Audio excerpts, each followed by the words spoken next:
Que bom que você está aqui, que bom que você conseguiu fazer então a sua inscrição lá no formulário, no blog e no site do Gênesis.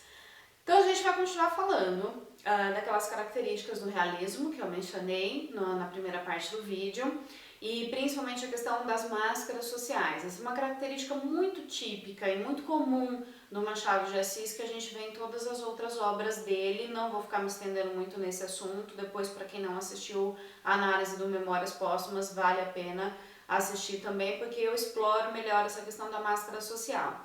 E nesse conto, em especial, Machado de Assis vai fazer isso de uma maneira muito simbólica também, isso que é interessante. Para quem leu o conto, eu acredito que vocês tenham passado pelo mesmo processo que eu passei quando eu li. Da gente assentar o texto dentro da gente conseguir refletir sobre aquilo que a gente leu, que eu acho que é a aventura maior dentro da literatura. Eu já falei isso também aqui em outros vídeos meus, sobre a importância da literatura na nossa vida, e não é só uma questão daquilo que é cobrado no vestibular, que é muitas das vezes inclusive encarado pelo vestibulando como uma chatice, como algo desnecessário, não, isso não é importante. E aí a gente é convidado a parar para pensar realmente pelo Machado de Assis a partir também dessa leitura aí desse conto. Então a principal postura que a gente tem que adotar é justamente desse reconhecimento, do quanto a gente se molda para atender à expectativa alheia dentro da sociedade. E isso faz parte desse jogo social, de como a gente convive, de como a gente interage socialmente falando. E a partir do momento que você não se molda, que você não se adequa, que você não se adapta, problemas sociais acontecem. Então, acho que é o que a gente mais consegue perceber no conto é justamente isso, desde o início. Porque quando a gente tem aquela cena inicial, em que a gente tem lá 4 ou 5 cavalheiros conversando numa casa à noite e postulando sobre questões metafísicas, a gente já consegue perceber esse jogo social a partir disso, porque um deles, que é o narrador então do nosso conto, ele se coloca nessa posição de mais reservado.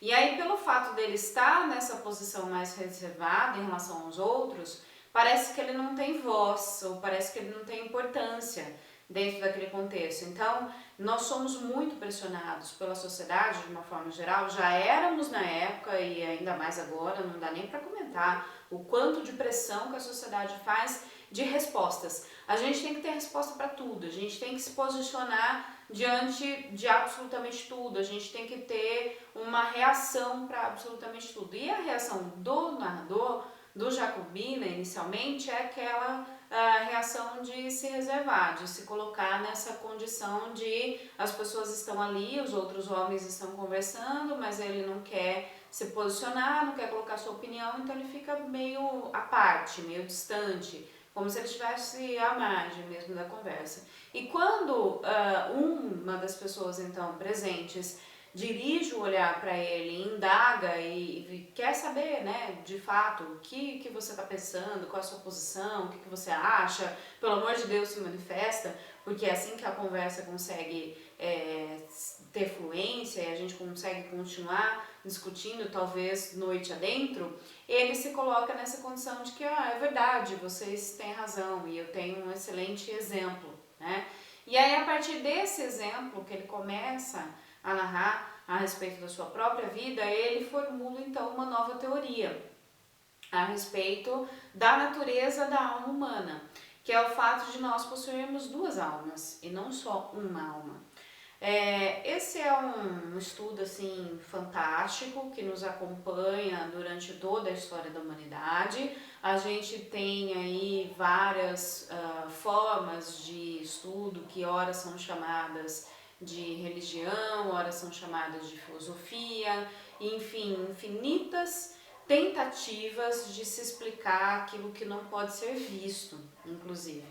E aquilo que traria um sentido maior para a nossa vida, porque a gente não pode ser tão materialista a ponto de pensar ou de achar que a nossa existência seja somente essa existência física, porque senão nós seríamos extremamente perecíveis, extremamente frágeis e seria uma existência completamente sem sentido. Então, acho que a crítica maior, inclusive, do Machado de Assis é em relação a isso, a essas teorias extremamente materialistas. Como a gente está falando de realismo, a gente também está falando daquele contexto de teorias filosóficas, teorias científicas que se propõem então a explicar uma série de situações em que a gente se estabelece, como seres individuais ou como seres coletivos também. Uma dessas teorias que vai permear tudo isso é exatamente aquele materialismo, por exemplo, do positivismo, né, do Auguste Comte, desculpa. E aí o que a gente vai ter é essa crítica, essa reflexão um pouco mais aprofundada, que as coisas elas não podem ser tão simplificadas dessa maneira em teorias que sejam tão materialistas, como já falei. Então a ideia é justamente explorar um sentido metafísico mesmo, um sentido que seja mais amplo, um sentido que seja maior mesmo para a explicação da nossa existência. E aí a partir desse conto e do início dessa narrativa, a gente tem então a formulação dessa proposta, de que nós somos compostos então não apenas por uma alma, mas por duas, e que seriam como metades de uma laranja que se complementam. Eu lembro, inclusive, que enquanto eu estava lendo, eu me recordei de uma música também muito famosa, brasileira, que fala das metades da laranja, né? A gente ouviu tanto isso já na vida, de que a gente realmente não é sozinho e que a gente está sempre em busca daquilo que nos complementa, daquilo que nos traz sentido mesmo para a nossa vida. E como eu disse, um questionamento, uma dúvida que nos persegue aí durante toda a história da humanidade. Por isso, inclusive, que a gente busca essas formas, esses aparatos externos para tentar preencher esses vazios, preencher essas lacunas, como por exemplo a filosofia, como por exemplo a religião. E aí, dentro desse contexto, ele começa a explicar então a sua tese. A partir do quê? A partir de qual ocorrência que ele começa a postular essa tese. Claro que ele prende a atenção dos demais participantes da conversa e aí todos eles ficam extremamente curiosos em saber o porquê dessas duas almas, como explica isso direito pra gente. E aí ele começa com uma narrativa de algo que aconteceu com a sua própria vida quando ele era bem mais jovem, de uma época em que ele foi conduzido a uma posição social específica. Essa posição social específica faz dele uma pessoa nova, por pessoas inclusive que já eram do seu próprio círculo pessoal, como seus familiares.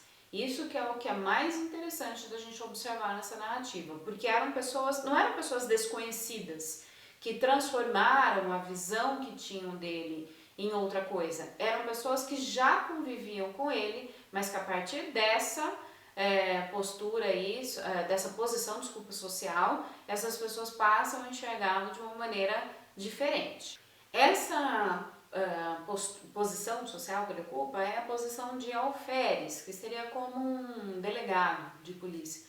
E ele tinha apenas 25 anos, era pobre, não tinha nenhum atributo assim que fizesse com que ele se destacasse dentro da sociedade. E a partir desse momento, dessa nomeação dele, é que as pessoas ao seu redor passam a dar uma importância muito maior para ele, uma importância que antes não acontecia.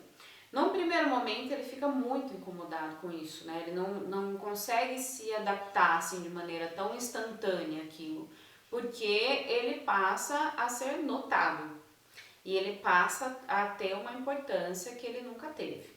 Até que uma tia dele o chama para um sítio dela e nesse sítio ele é tratado como um rei. É interessantíssima a narrativa, porque todos os criados, que são escravos, né, inclusive na época ainda, todos os criados, as pessoas que convivem com ele o tratam o tempo todo não pelo seu nome, mas como alferes. Ele ganhou um nome, inclusive, que não é o dele, é uma identidade completamente nova que não é a sua identidade original. Todos eles cobrindo o nosso narrador, então, de todos os mimos possíveis, de toda a atenção que ele nunca teve, que ele nunca tinha recebido. Inclusive, a tia dele até diz, né, que se fosse possível que ela pudesse ter alguém tão importante assim para ela, na vida dela, que não fosse apenas um sobrinho, que não tivesse essa relação de parentesco. E aí acontece da prima dele, que não mora mais com a tia, que já é casada, ficar doente e a tia ter que se ausentar. E aí, quando os empregados, os escravos, então, do sítio, se veem sozinhos, somente com o hóspede, com o alferes, então, eles veem ali uma oportunidade de irem embora. E o que é mais interessante é que o alferes, então, se acha completamente sozinho, abandonado à própria sorte. Vejam, provavelmente em todo o restante da vida dele, anterior à nomeação a esse cargo, ele era uma pessoa completamente sem tanta atenção, sem tanta gente ali cercando ele o tempo todo. A partir do momento que ele recebe a nomeação, ele não está adaptado a essa nova situação, não está acostumado, não gosta, mas a partir do momento que aquilo se torna frequente, ele acaba se acostumando completamente àquilo. E quando ele se encontra sozinho na casa, então, tanto porque a tia foi embora quanto pelos seus empregados também, ele sente muita falta daquilo. Ele fica perdido, ele não sabe o que fazer, na verdade. Porque a identidade dele original foi trocada, foi substituída pela identidade do alferes. Só que essa identidade, ela só é percebida pelo outro.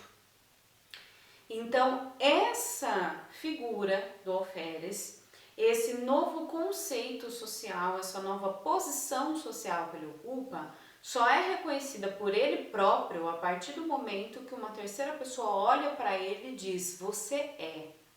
Isso que é mais mágico dentro da narrativa e que faz com que a gente reflita. Eu tenho certeza que vocês, em muitos momentos da vida, e principalmente agora, nesse momento tão delicado que é o momento do vestibular, se colocam ou já se colocaram nessa situação de se olharem no espelho e pensarem: meu Deus, o que eu sou? Quem é você? Porque há bem pouco tempo atrás não te cobravam quase nada, nem você se cobrava, e de um tempo para cá a cobrança, principalmente de você em relação a você mesmo, ficou um fardo muito pesado. Então você sempre pensa assim: nossa, se eu não for aprovado no vestibular, o que vão pensar de mim? Não é aquela sensação de que o que vai acontecer comigo internamente, o que eu vou pensar. Não, tudo bem, é completamente natural que num processo de seleção algumas pessoas não sejam selecionadas. Essa é a lógica. Só que a gente sempre fica naquela questão da expectativa alheia. E aí, a partir dessa vontade de atender a expectativa alheia, que os conflitos começam a surgir, que é exatamente o que acontece com o nosso narrador, o que acontece com o nosso personagem. Ele fica nessa ânsia de atender a expectativa alheia, como alferes, acaba achando isso extremamente importante, glamouroso, como sentido da sua própria existência, e quando essas pessoas esvaziam a sua presença da sua vida e não estão mais ali para falarem: você é o alferes e a sua importância está nisso, todo esse sentido dele vai embora. A ponto, inclusive, dele se olhar no espelho. E aí a gente chegou a essa questão da simbologia que eu comentei no início do vídeo, né? É extremamente simbólico o conto. Por quê? Porque a gente tem a presença realmente de um espelho físico. Esse espelho ele não é só uma metáfora, mas a gente tem um objeto para simbolizar essa história toda. Qual que é a importância dentro dessa narrativa desse bendito espelho? É um espelho antigo, então, da tia Marcolina, da tia do Jacobino, então, que é o nosso narrador, e que teria sido da família real portuguesa que quando eles vieram para o Brasil ficou essa peça e aí a peça foi sendo herdada até chegar à posse da tia Marcolina. O espelho, então, por ter toda essa história de glamour por trás da história dele, tem uma posição de destaque dentro da casa, porque é aquela peça bem que remete mesmo à questão da realeza. Ele fica na sala, inclusive.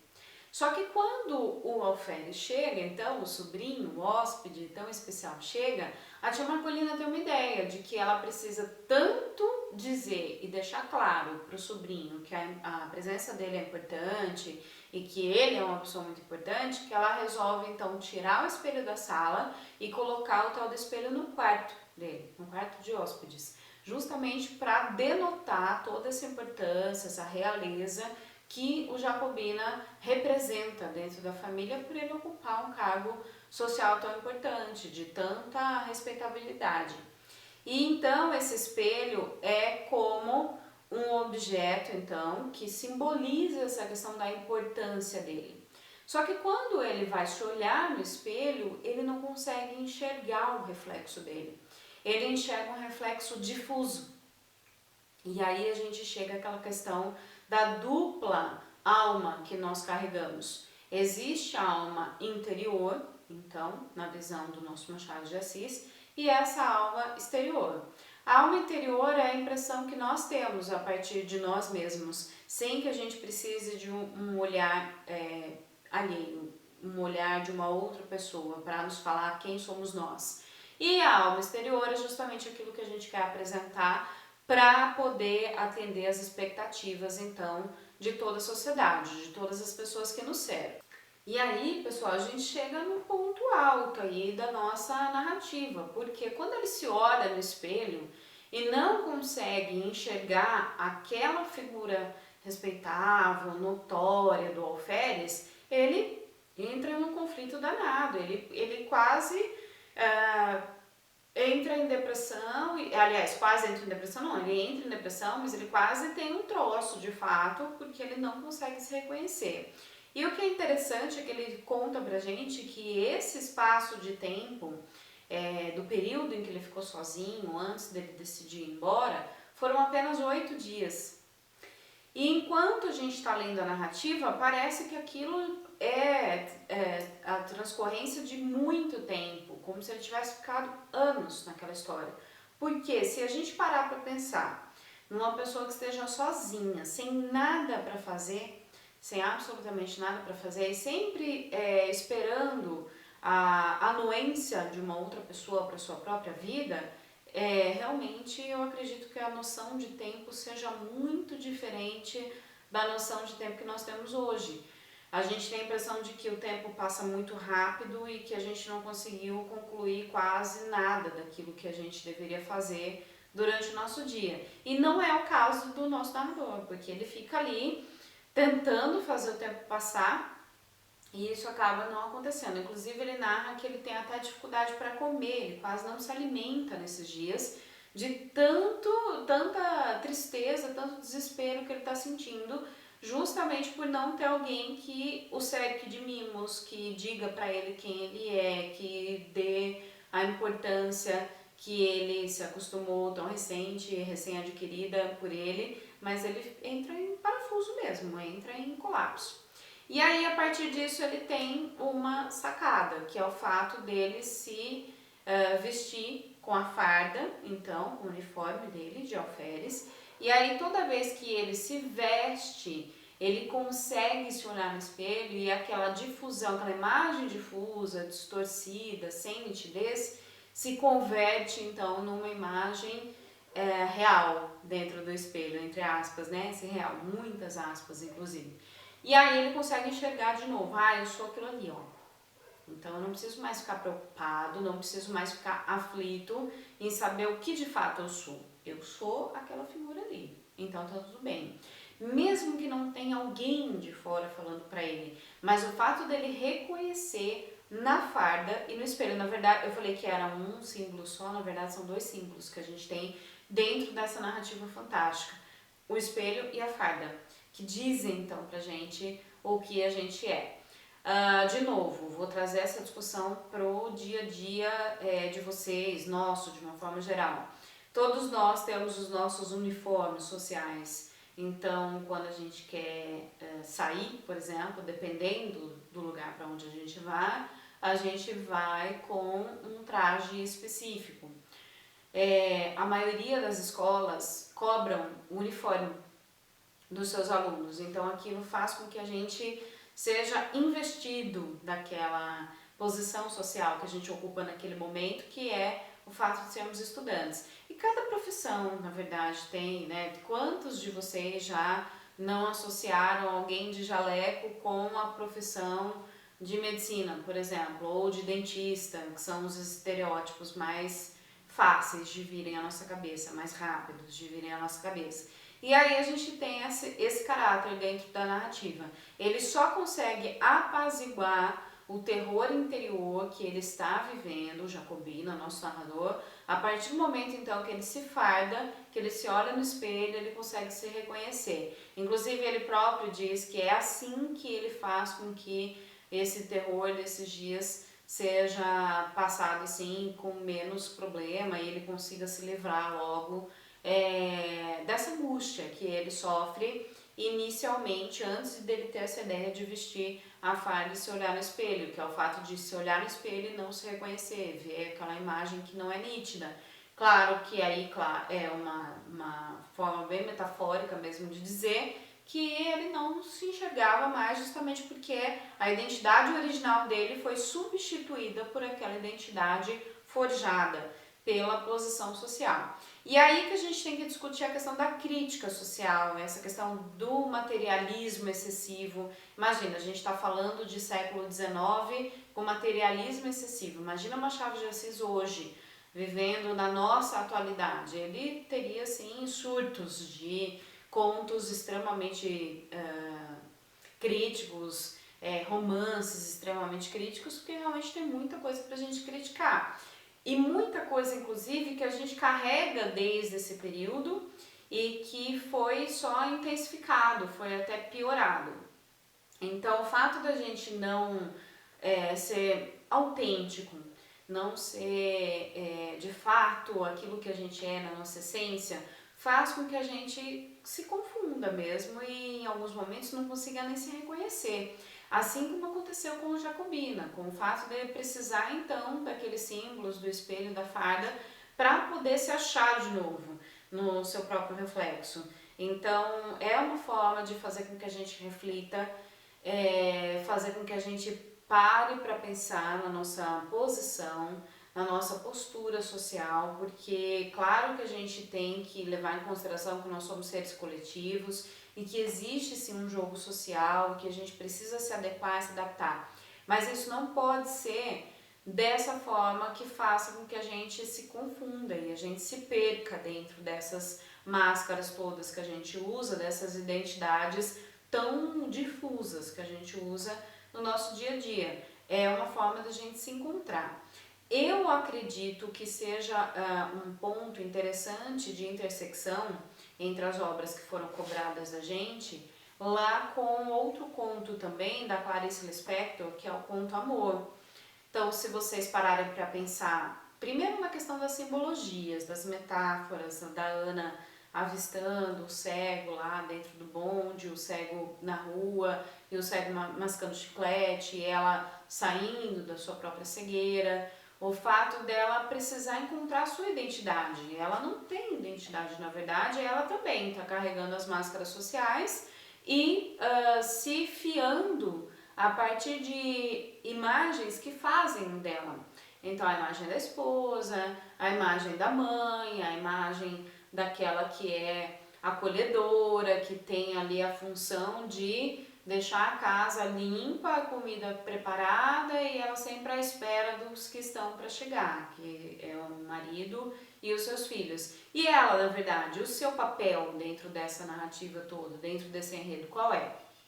Assim como o papel do Jacobina, né? Qual é a sua função dentro da sociedade? Antes, então, de ser nomeado, ele não era nada. A partir do momento que ele é nomeado alferes, a identidade dele é essa e ponto final. A ponto, inclusive, dele próprio se perder. dentro dessa autodefinição, dessa autoimagem, e ele precisar desses aparatos, então, físicos, como espelho ou a farda, para poder se encontrar novamente. E o que é interessante é que os participantes da conversa, então, enquanto ele vai contando, ficam tão envolvidos com a narrativa dele e com certeza refletindo, pensando também, com certeza pensando em exemplos que sejam pessoais, que nem percebem o momento em que o narrador deixa a sala e desce as escadas, de tão envolvidos, de tão absortos que eles estão ali na própria narrativa.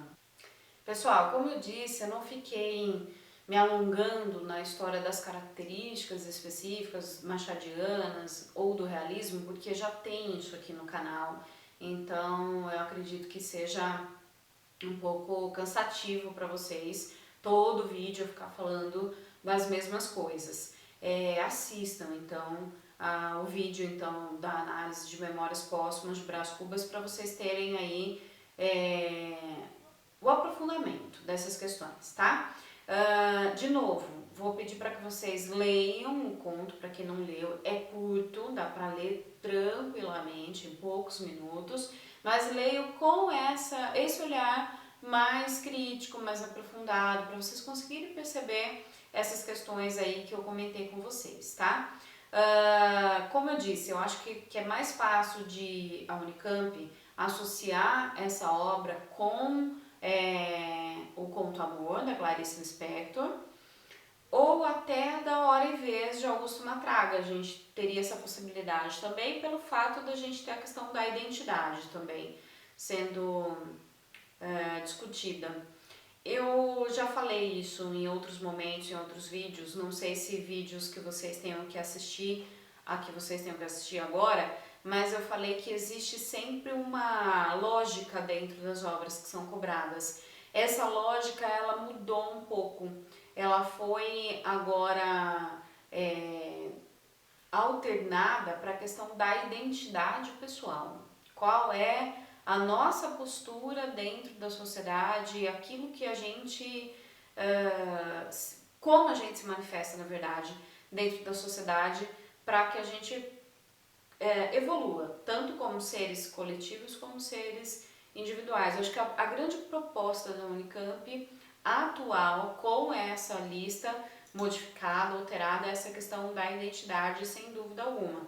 Quando a gente lê os sonetos do Camões, a gente em algum momento também é remetido para essa mesma discussão da identidade, do quanto as nossas interações, as nossas relações afetivas, as nossas relações sociais afetam essa questão da identidade, essa questão da autoimagem que a gente formula para poder conviver em sociedade.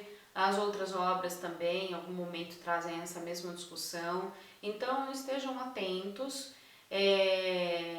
leiam, né, como eu disse, as obras que são mais curtas e as obras que são um pouco mais longas, caso você não consiga, que você não tenha vocês não tenham tempo, busquem então os resumos. Como eu já disse também em outros vídeos, não tão sintetizados, porque senão vocês vão perder aí a síntese das obras, mas busquem resumos que sejam um pouco mais detalhados, tá?